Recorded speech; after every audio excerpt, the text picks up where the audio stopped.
Hey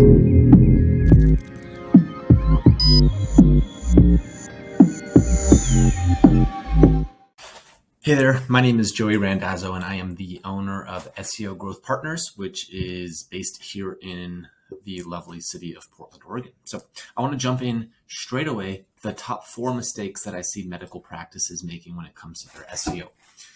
The first one has to do with their Google business profile, and I'll share why this mistake is so important by just doing a simple Google search that thousands and thousands and thousands of people do around the country every single day.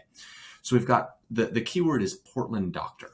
And this is something that no matter what city you're located in, people are probably searching for something like this. Portland doctor, Portland doctors, best Portland doctor, best primary care doctors in Portland, Oregon. These are the types of things that people are searching for.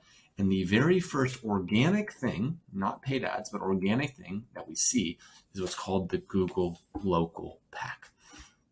This is beachfront real estate on the internet, and this is very much connected to your medical practice's Google business profile. And so there's 200 plus ranking factors that Google's looking at to determine who ranks and who ranks in this Google local pack. But one of the biggest factors is your Google business profile. It makes up probably the largest chunk of the pie that Google's looking at.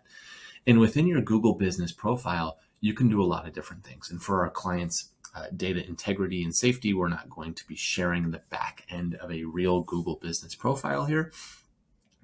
But as you can see, you've got business name, you've obviously got phone number, address, you've got main description, you've got custom services in the back end. You have, during this time, depending on when you're watching, you have certain COVID updates and policies that Google's really caring about for people's health and safety.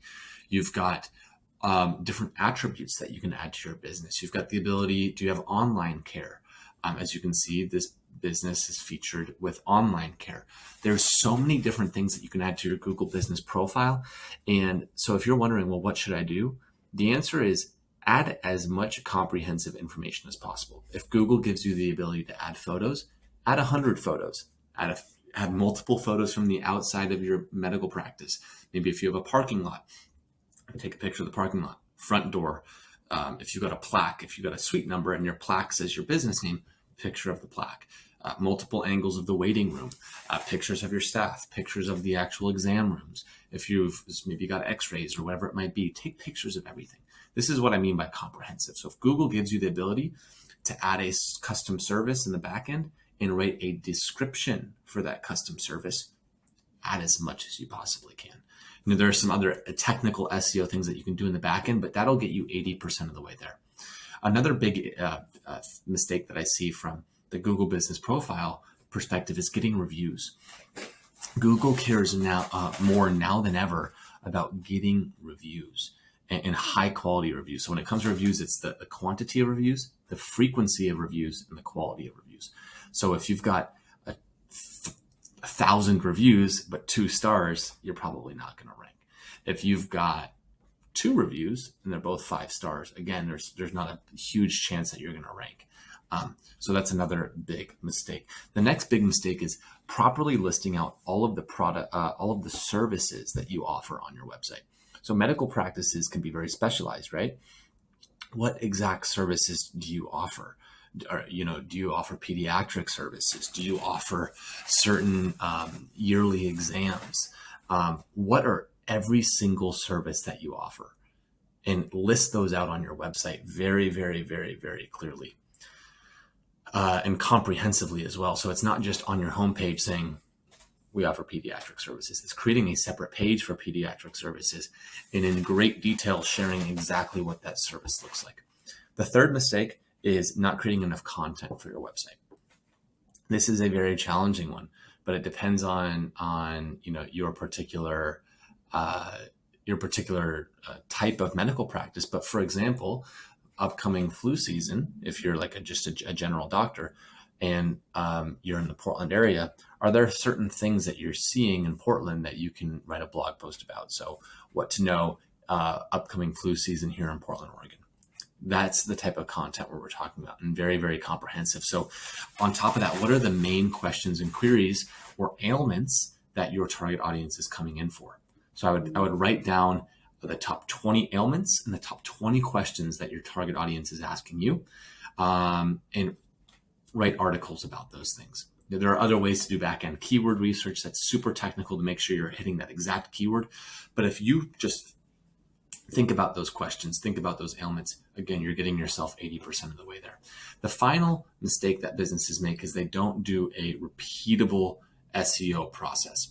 So they think, hey, I just need to one time update my website, right? And that's going to be enough for SEO. And how SEO really works, if you think about it, is you're competing against your local competitors. So if you're a specialized medical practice, and you're trying to outcompete the other local specialized medical practices, that's all you have to compete against, because people are searching locally, right? So if you're a general doctor, let's do Portland. Here we go. So you can see the search that I'm doing here. How many of this particular type of doctor is there in Portland? There's probably a lot. And so you have to outcompete everybody in your local area. And so what are they doing, right? So it's basically, you have to be better than the best of your competitors. So are they writing content? Are they updating their Google business profile? Are they getting reviews? Are they doing all of these different things? And if the answer is yes, then and you're saying, hey, I just kind of want to update my website once a year, and that's going to be enough for SEO, the answer is probably not. So at the end of the day, when it comes to SEO, it's an ongoing thing that can change based on what your competitors are doing, based on what the algorithm is doing, based on the fact that this competitor of yours has 458 reviews and you only have 7. Those are things that are going to influence your SEO performance, and therefore it's a long-term, consistent strategy that needs to be implemented over time. Those are some of the top mistakes that I see medical practices make with their SEO, and I hope you got some value from this video.